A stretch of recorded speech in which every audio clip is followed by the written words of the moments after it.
La conversion d'un chasseur qui ne peut plus chasser aujourd'hui, c'est ça, Claude? Ouais, c'est exactement ça, ouais, tout à fait. Alors j'ai chassé, alors j'étais jeune, hein, j'ai 62 balais. Mon premier permis, je l'ai eu, en fait, j'avais pas de permis.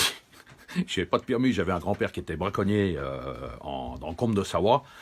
Pas tellement ici, mais en Comte de Savoie. Oui. Alors lui, il en vivait carrément. Alors, oui.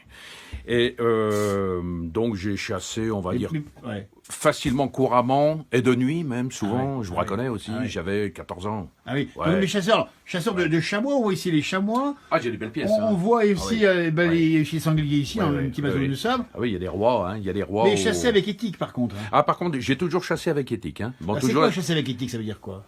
Alors, premièrement, respecter les rois. Les rois, le chamois, c'est un roi. Hein, respecter le gibier, la nature, etc. Très important. La nature, c'est tout. Hein. Ça va du biotope avec tout ce qui vit autour, l'humain compris. Et on choisit sa balle. On tue proprement. Voilà. On tue au début, peut-être le trophée, parce qu'on n'a plus besoin de manger. C'est évident, on n'est plus au Moyen-Âge ni au temps des hommes des cavernes. Mais c'est une forme de sport qu'on peut pratiquer avec éthique et surtout la gestion. La gestion... Si on remonte chasse, pêche, cueillette, hein. Ah oui, carrément. Alors qu'est-ce qui s'est passé pour qu'un jour, vous avez dit, très simple. En fait, c'est tout bête. J'avais commencé à lever le pied, et puis, j'ai chassé un peu partout, en Savoie, en Allemagne, pas en Allemagne, en Alsace, dans d'autres pays étrangers. Voilà, j'ai chassé un petit peu partout. Mais un jour, il y a une petite chatte que j'entends autour de chez moi, 4 jours durant. Ça dure 4 nuits, 4 jours. Quelque chose d'incroyable.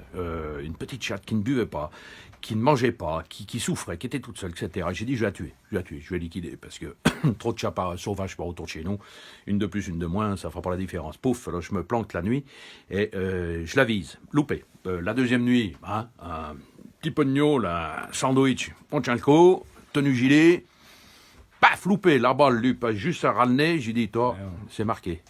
Je suis allé la chercher, petite boule de poil comme ça, là, au fond d'un terrier harnard. Jusque-là, j'ai dit, bon Dieu, pourvu qu'il n'y ait pas un blaireau harnard au fond, je me fais couper le bras. Et non, la petite boule, je l'ai récupérée, ma petite boule. Et quand j'ai vu ma petite chatte dans les bras là, comme elle m'a regardé, comme elle m'a fait confiance, surtout. Surtout, elle m'a fait confiance.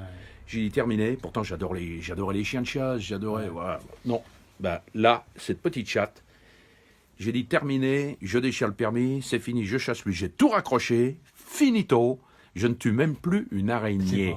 Voilà. J'ai même demandé pardon aux esprits des animaux que j'ai tués, pour me mettre tranquille. En conformité avec en conformité avec nos traditions, parce que on a des traditions en Savoie.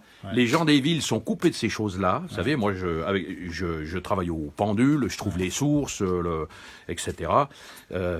Pendule que j'ai sur moi, normalement, hein, parce qu'il me quitte rarement. Ah non, je l'ai pas, tiens. Par contre, j'ai des ronds.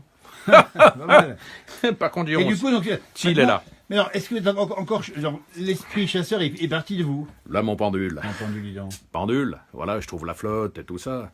On discute donc avec l'endroit d'où l'on vient et on va retourner. Donc c'est pour ça que j'ai demandé pardon à leurs esprits. Très bien. Voilà, donc c'est important. Donc le regard que vous portez, je ne suis pas anti-chasse. Je le signale au passage, je suis pas anti-chasse parce qu'il faut la société est arrivée à un tel niveau qu'il faut gérer la faune, les espaces, etc.